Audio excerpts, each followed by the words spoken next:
avanzamos. ¿Avanzamos? Joder. Pues porque él salió así. Porque hoy me Hablaban levanté en allí. español. Me desconfiguré.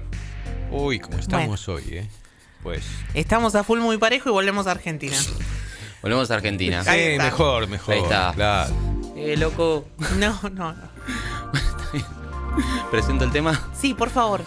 Hoy vamos con un tema. Hoy me gustaría hacer una apertura un poco más personal con el tema que vamos a hacer hoy. Ajá. Porque Bien. vamos a hablar un poco de música. Sí, la música claro. para mí significa mucho en la vida. Ujú. Y particularmente de la canción que vamos a hablar hoy, de la banda que vamos a hablar hoy, me ha tocado mucho en la infancia, en la adolescencia y en mi joven adultez. Yo era un infante de unos 7, 8 años que vivía por allá en Los Hornos, cerca de la Plaza de los Madres. Ajá. Mis viejos siempre fueron muy estrictos, viste, con la hora de dormir. 11 de la noche en la cama. Bien. Y 11 de la noche me dejaban en la cama. Y yo, un poco a forma de rebeldía, una picardía infantil, me levantaba, iba dando pasitos escondido, medio misión imposible. Yo me sentía un superagente secreto y me iba hasta donde Todo estaban eso. mis viejos, sí, viendo la televisión. Entonces pasaba las noches escondido de mis viejos, viendo la televisión con ellos. Y una de esas noches Sí. estaba puesto ¿qué canal? ¿Qué canal? MTV. Claro. Ok. Em- Pregunta, paréntesis. ¿Sus viejos después se enteraron que usted hacía todo eso? Yo creo que siempre lo supieron Claro, porque... claro, yo se lo quería decir, Sí, sí. pero no le quería romper la ilusión. Sí, o porque sea, que los Reyes Magos. Sí, porque yo ya un poco más de grande lo veía a mi hermanito hacer lo mismo y era como, de repente ya no era tan agente súper secreto. No. Entonces en una de esas que estaba puesto en MTV, pasaron un videoclip, una canción que yo les juro, Sí. sentí que me estaba hablando a mí. Una Ajá. letra que te invitaba a que le cuentes, te decía, contame, ¿quién sos? ¿De dónde venís? ¿Qué es lo que te está pasando? Y yo, les juro, sentí que me cielo, estaba hablando a mí. interpelado. Me interpeló tanto que fue, esto es mío. Y después en la adolescencia fui descubriendo más de esta banda y me acompañó en un montón de momentos, momentos felices, momentos tristes, momentos de cambios, momentos de gente que se va, momentos de gente que aparece, pero la palabra es acompañar. Bien. Así que hoy voy a hablar de Under the Bridge, el hitazo de los Red Hot Chili Peppers. Espectacular. Recordamos a la gente el título de la columna: texto, contexto. Contexto y autor. Exactamente. Así que empecemos por el principio, dijo un gran filósofo. Dale. Bueno, deje de citar a los grandes filósofos. Perdón, es que a veces las categorías teóricas... Oh, No. En mi Basta, Vamos, Pisaco, dale. venía bien. Sigamos. 1962. Sí. Un tal Anthony Kiedis nacía, producto no deseado Ujú. de unos jóvenes llamados Margaret Peggy Dema y John Blackie Kiedis, de 23 años. El señor Anthony Kiedis fue el cantante de los Red Hot. A los 4 años los padres se separan y queda viviendo con la madre. ¿Qué le decía la madre al joven Anthony? ¿Qué? No sé si me gusta que te vayas con tu padre porque no es un buen amigo. Esas son las palabras que usaba, no es un buen amigo. Entonces a eso de los 11 años Anthony empezó a sentir la necesidad de irse con su padre, que estaba viviendo en California. Le insistió tanto a la madre que la madre accedió a que se vaya a vivir. Llegó a donde estaba el padre y a los pocos días, esto contado por el mismo Anthony en su biografía Scartizu, lo recibe de la siguiente manera. ¿Querés fumarte un porro?, me preguntó. Encendió el porro y me lo pasó. Ten cuidado, no chupes mucho, no se te vayan a salir los pulmones con la tos. Ruló en la mesa unas cuantas veces y al poco estábamos todos con risas y auténtica relajación. Y entonces me di cuenta que estaba drogado. Ok.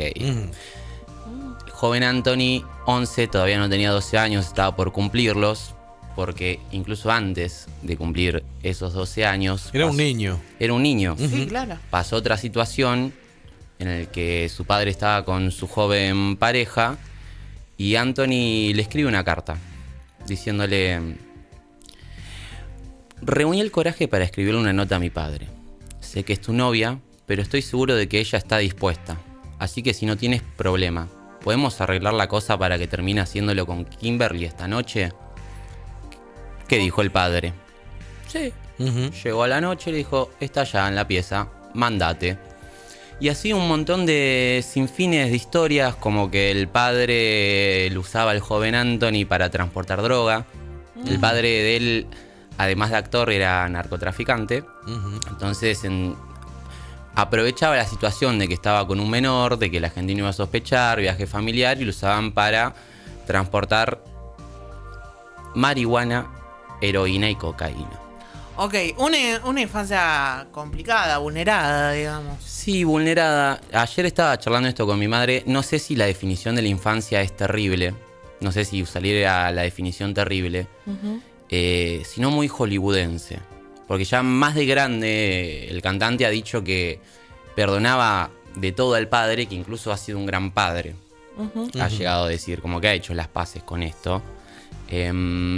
Incluso en esa época que estaba muy de moda todo lo que es la cocaína, en la misma biografía cuenta, en las noches se demostraba quién era el mejor, el más grande, según cuánto aguantabas tomando cocaína y cómo diferenciabas a los tomadores expertos de los no expertos, por la manicura.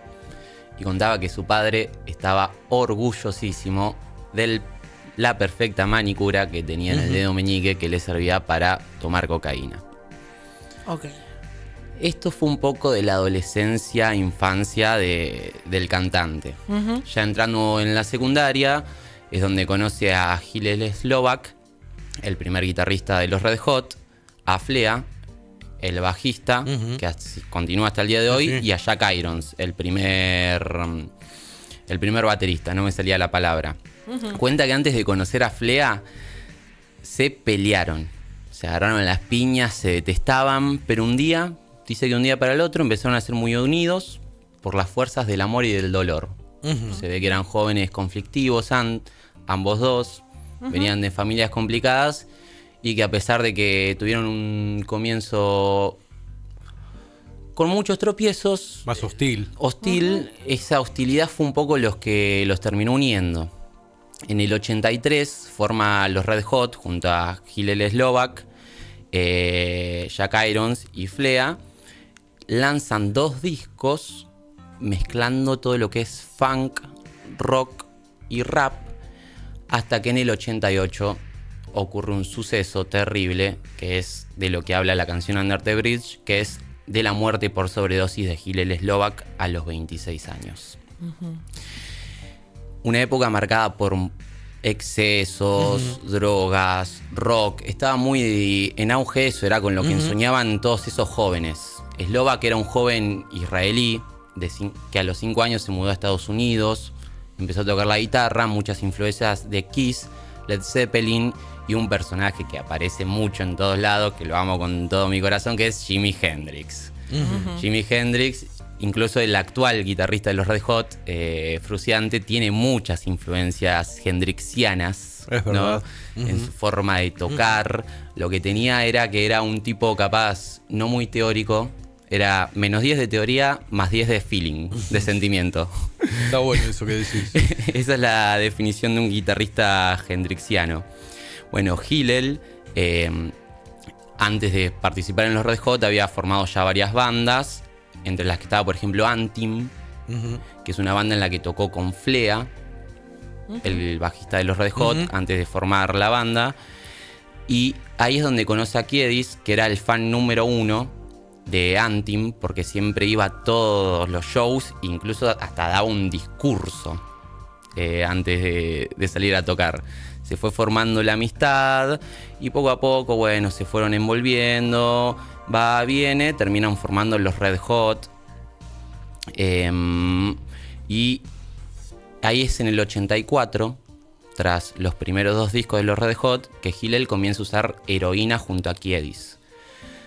Empiezan a ser muy amigos, los mejores amigos, e incluso esa amistad los unía más debido al consumo y la adicción que tenían ambos dos. Es ahí que en una de las giras, un 24 de junio... Se compartía consumo, ¿no? Amistad. Claro. Y dudoso, ¿no? Lo digo en el sentido, ¿te une la amistad o te une el consumo? Y lo que se dice en la biografía es que primero hicieron amigos y que Hillel años después empezó a a usar la heroína. Entonces yo creo que realmente han llegado a ser muy amigos, incluso le ha dedicado muchas canciones tras su muerte, no solo esta Under the Bridge, muchas canciones, le ha afectado a todos los miembros de la banda, que voy a mencionar más adelante cómo les ha afectado. Pero un 24 de junio del 88, los Red Hot Chili Peppers de gira, Hillel Slovak, el guitarrista de ese momento, llama a su hermano para decirle: no puedo dejar la heroína, me está consumiendo. James, el hermano, notó que apenas podía hablar y días después termina la gira.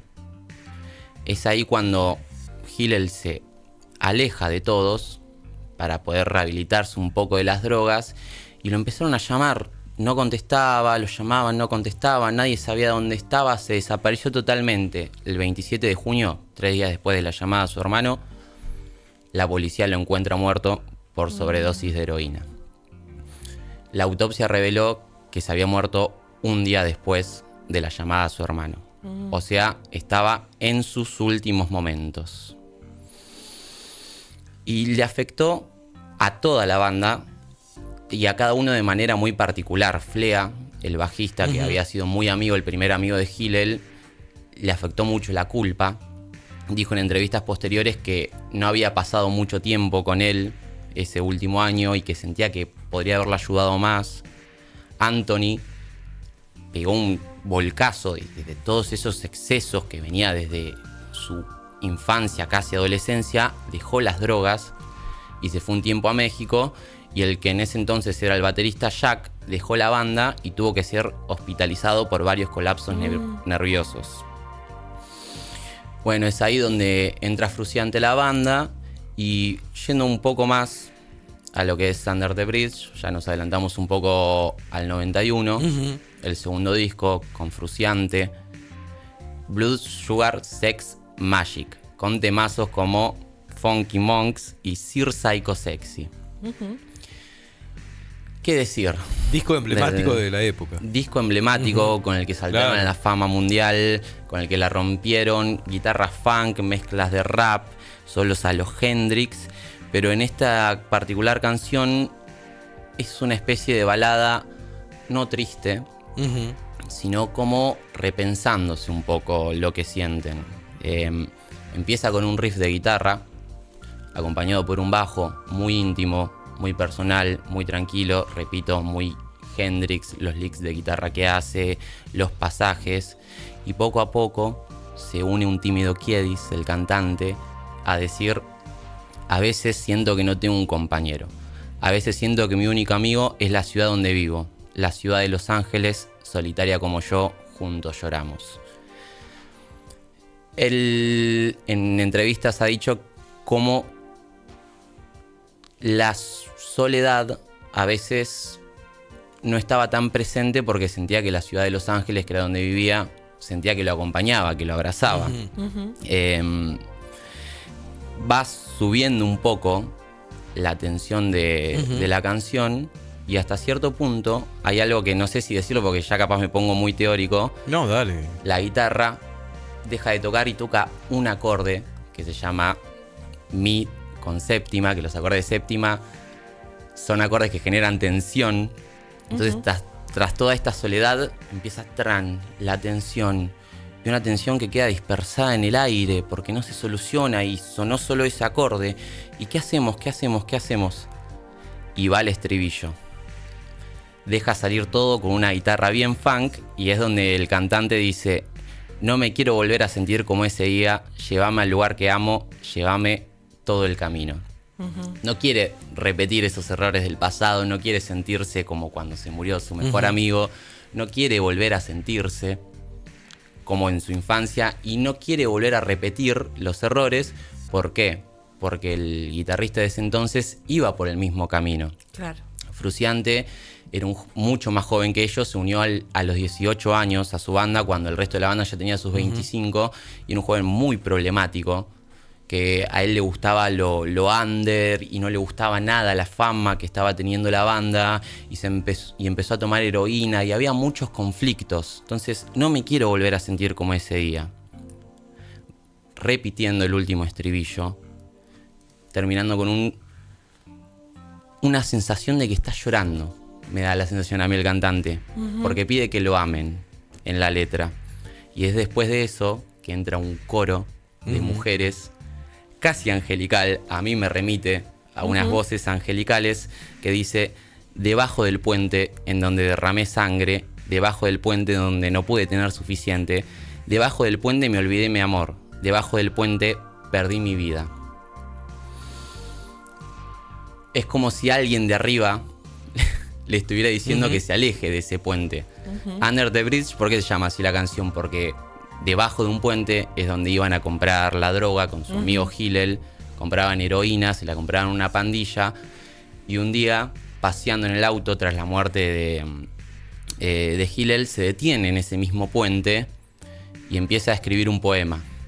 Empieza a escribir un poema que terminó resultando en esta canción.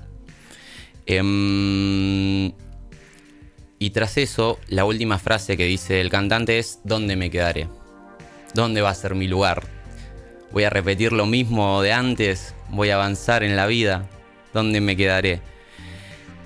Y queda la guitarra sola, al final se va la batería, se va el bajo. Y a mi parecer, la guitarra resuelve toda esta tensión con un acorde final, resolviendo todo esto de manera armónica, como diciendo: ¿dónde me quedaré? Me quedaré donde tenga calma. ¿Sabes a qué me recuerda? Por ahí no tiene nada que ver lo que voy a decir, Sí. Aviso.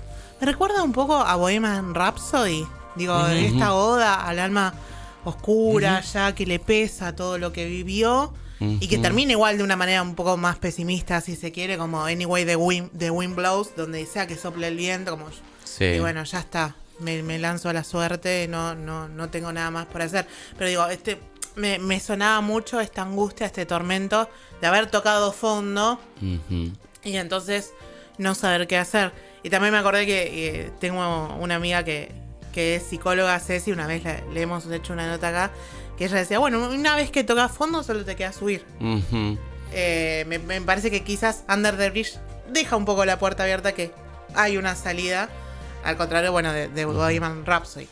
Deja bastante la puerta abierta, creo yo, y también teniendo en cuenta el contexto donde se encontraban. Era a mitad de la banda, era a mitad de toda la fama, explotando todo, en una, no solo en una angustia, claro, sino en además, un sin saber. Que te interrumpa, Lautaro, cuando decías de este disco, es el disco que los convierte en una banda realmente internacional. O sea, ese disco en la Argentina es el que nos hace conocerla. Digo, más allá de que uno supiera de la existencia, es un disco que además interrumpió en todo el mundo. No solo que interrumpió en todo el mundo, estaba esa cuestión de la fama, pero también estaban todas las internas que había en la banda. Claro. Como ya mencioné, Frusciante, ¿no? El segundo guitarrista, en medio de sus adicciones, de problemas mentales. Frusciante relata que tenía una voz constante en la cabeza que decía que deje la banda. Y por culpa de esto, muchas veces arruinaba shows en vivo. Claro. Arruinaba shows en vivo, se mandaba macanas. Incluso hay un... Sí, famoso por eso. Sí, una noche muy particular que fue el quiebre total de la banda, que fue en un Saturday Night Live. Si lo podemos pasar un segundito, por favor, lo agradecería un montón.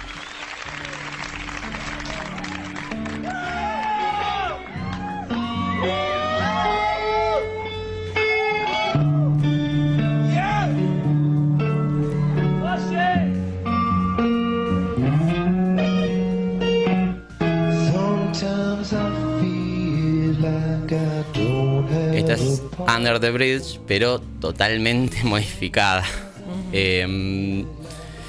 Esa noche fue el quiebre total del guitarrista. Se fueron todos muy enojados. Se puede ver en la cara de Kiedis incluso el enojo en un momento del vivo. Y hasta le pega una patada en medio del show. Porque, ¿qué estás haciendo, pibe? Esto fue en el 92.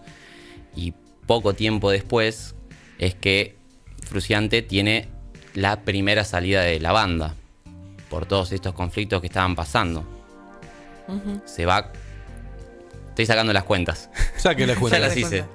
Bien. 6 años, Ok. del 92 al 98. Sí. En el 98 es cuando vuelve y bueno, empiezan a sacar de vuelta los hitazos como Californication, By the Way, Stay on Arcadium, la rompen y la recontra remil rompen. Como la siguen rompiendo aún, ¿no? Y la siguen rompiendo y Frusciante se vuelve a ir de la banda en cierto punto. No hay mucha data del por qué, se dice que se fue en buenos términos en el año 2009. Y si no, contrato de por medio, se fue en buenos términos. Claro, se fue en buenos términos. Y ya habían ganado mucho dinero en esa época. Y pero volvió. ¿Se la patinó toda, decís? No. Digo que por un contrato discográfico a veces nos enteramos de que se retiró de forma armónica y no lo era. O sea, lo fletaron también. Claro. Digo, no Lo estoy suponiendo, ¿no? Claro. No, lo que se dijo públicamente es que él buscó preservar su salud mental. Bien. Que no había conflictos particularmente dentro de la banda, pero las giras le estaban afectando. Él ya había mencionado más de una vez que la fama nunca le gustó. Es más, por eso digo, lo políticamente correcto. Claro. Lo invitaron a retirar. Claro. Sí. Estaba buscando acá, ahí está una cita de Frusciante que fue previo a unirse a los Red Hot alrededor del año 88. Sí. Que Frusciante estaba pensando audicionar para Frank Zappa y no lo terminó haciendo. ¿Por qué? Él dice, me di cuenta de que quería ser una estrella de rock, consumir drogas y conseguir chicas, y que no podría hacerlo si estuviera en la banda de Zappa, porque Zappa pedía 0 drogas. Entonces es ahí donde el bajista Flea lo invita a Frusciante a una audición y quedaron todos fascinados y se une, pero también ya de antes incluso Frusciante los iba a ver a los bares antes de unirse a la banda y le decía a los chicos, ojalá nunca la peguen, me gusta así, que estén en estos barcitos así escondidos, no hace falta más. Renegaba de algo que también le gustaba, evidentemente. Sí. Yo no soy quien para juzgar, yo me remito a ser el mensajero. Pará, yo tampoco lo estoy juzgando, digo, estoy analizando un poco y pensando en voz alta. Claro. Sí. Digo, a ver, te regodeás, me regodeo y me voy. Digo, un poco también con esta cuestión que venís diciendo de las adicciones. Sí, un espíritu rebelde, ¿no? Más por ahí. Sí, un espíritu rebelde, pero al ir creciendo, en su segunda salida de los Red Hot en el año 2009, empezó a experimentar con su época solista y es algo muy minimalista lo que hace y hace como una especie de Under the Bridge también, hablando del pasado. Tiene una canción que se llama The Past Recedes, el pasado continúa, que es una canción muy íntima, sin guitarras eléctricas, sin batería. Es él con su guitarra acústica, como si estuviera en su propia pieza y cantando. Él dice que el pasado lo atrapa y que no quiere volver a involucrarse en ese pasado, ¿no? Hablando un poco de lo que interpreto yo como su adicción a las drogas. Y en un momento aparece una armónica, pero esos son todos los instrumentos que tiene. Voz, guitarra acústica y por momentos una armónica. Y también unos coros muy redjoteros, porque a pesar de que sea el guitarrista, él siempre estaba de fondo haciendo los coros muy Era parte particulares. de la banda. Sí. Sin duda. Y muy particulares. Cuando lo escuchás en su época solista decís... Red Hot. O incluso Song to Sing When I'm Lonely, la canción para cantar cuando me siento solo. Más de lo mismo, es algo muy íntimo y arrepintiéndose un poco de los actos del pasado y de esa rebeldía adolescente. Y es ahí cuando en el año 2019 vuelve el Don Frusciante, a pesar de que ya habían pasado varios guitarristas por la banda. El más mítico, Josh Klinghoffer, que los fanáticos, la verdad, lo queríamos mucho a Josh, era un tipo muy querible, pero no era Frusciante, claramente. Entonces, cuando volvió el gran John Frusciante, el hijo pródigo y legítimo de el señor Hendrix. Ahí le agarró el fanatismo, Pitaco. Sí, nos alegramos mucho. Y en el año 2022 sacaron 2 álbumes, en un mismo año, pero con otra madurez, ya más adultos. Hablando no de temáticas tanto de reviente, seguían con su onda funk, rap, pero también con sonidos no tan eléctricos, más maduros, temáticas hablando. Hay una canción que dice, llorá, déjalo salir, que mañana va a ser un nuevo día. Vos decís, loco, ¿dónde están los rockeros? Chicos, se psicoanalizaron en este tiempo. No, pero no es divertido así. ¿Usted dice? Yo a veces igual me pongo a pensar, es re cliché lo que voy a decir, pero el precio de la fama, ¿no? Mantenerse tantos años en contextos donde puede pasar lo que sea, porque nadie te está cuidando, ¿no? Uh-huh. El consumo problemático desde los primeros conflictos con los que te topás, pero también cómo te vas desgastando, no solo eso, sino otros tipos de conflictos, la salud mental, la exposición también, la fama y el precio, y también sostener por tanto tiempo, digo, me quedo pensando también en todas las bandas que vienen acá a comentar cómo se van formando, que es por el disfrute. Imagínate eso expuesto a la selva que debe ser, en este caso, Estados Unidos, para los músicos concretamente, sostenido por años, cómo va mutando la banda, cómo van mutando las personas también. Sí, y una banda que convoca y un montón. Exacto. Bueno, hay algo que está claro, que el problema de ellos no fue la fama, sino que es algo que ya venía de antes. Sí, claro. Toda la cuestión de los excesos, y que en su dicho caso, debido a la fama, se potenció debido al acceso que tenían. Claro. Entonces, ¿qué es lo que ocurre ahí? ¿La fama o que ya eran medio trastornaditos de antes? Bueno. Perdón por la palabra. Perdón. Pero... Ya se nota que es casi el final. Me hizo reír, Pisaco. Yo creo que hay un poco de una mezcla, ¿no? Y escuchando lo que decía también Vic, es tan popular la banda, es tan convocante, va a ser fácil esa fama, ¿no?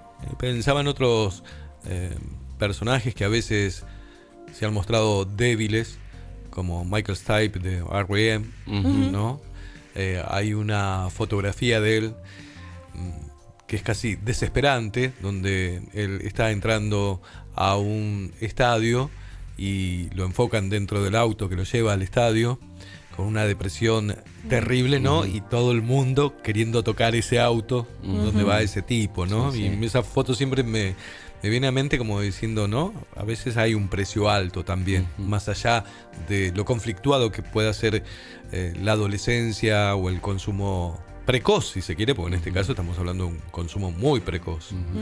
Y bueno, haciendo esto, fijándome fechas, vi que más o menos la época en la que, según es Fruciante, con 18 años, el consumo de heroína, fue más o menos en la época de los 90. Claro. Que fue donde estuvo de moda la heroína en Estados Unidos y el grunge. Recordaba la primera columna que hice acá sobre, por ejemplo, Kurt Cobain, que si bien no murió de una sobredosis, la adicción fue un factor muy importante en su suicidio. Claro. O Lane Staley, el cantante de Alice in Chains. Hablamos de él, hablaste de él, claro. Totalmente consumido por la heroína. Un tipo que, midiendo 1,85 m, cuando lo encontraron en su departamento, estaba pesando 40 kilos. Claro. Y le faltaban un montón de dientes.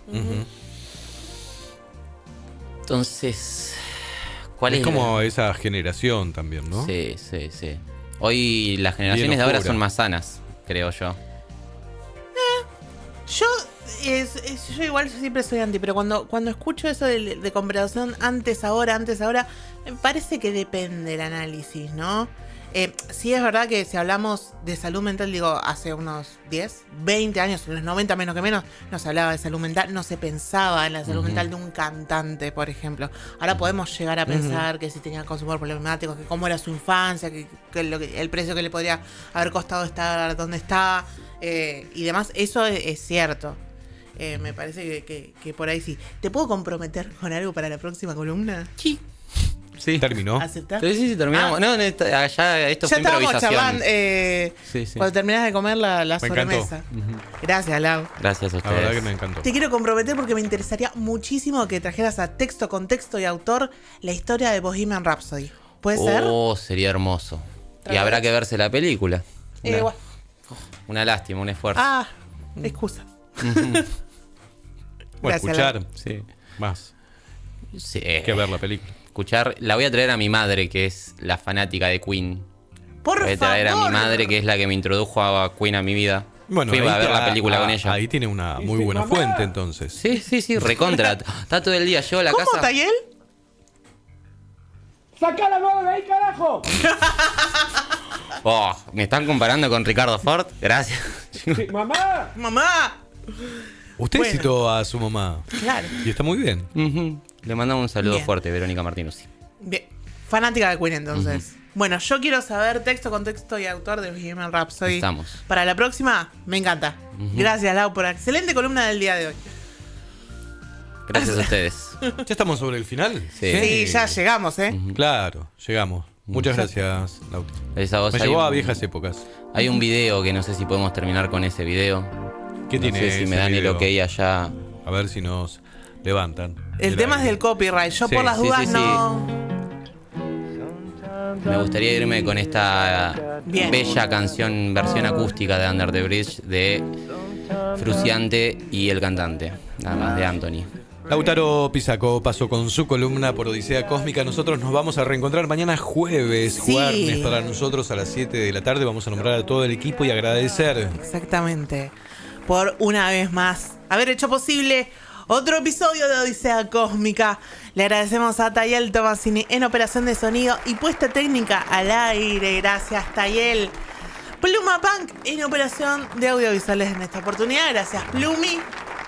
En producción general, Seba Álvarez, también columnista del día de hoy, con una excelente nota que trajo con Juan Francisco D'Argeli. En redes, Agusti Tarelli, gracias Agus. Producción columnista del día de hoy también, que cambió el día. Solo por esta semana, Lautaro Pisaco, gracias Lau. Gracias, Lautaro. Mi gran compañero gran, Edu Zapata. Mi gran compañera gran, Vicky Rubino. Hasta mañana a las 7 de la tarde. A las 7 de la tarde ya cambió el... No, a las 6 de la tarde. A las 6 de la tarde ya estaba... A las 7 también, pero a las 6 arrancamos. Bueno, en esto que hemos denominado Odisea Cósmica. Chao.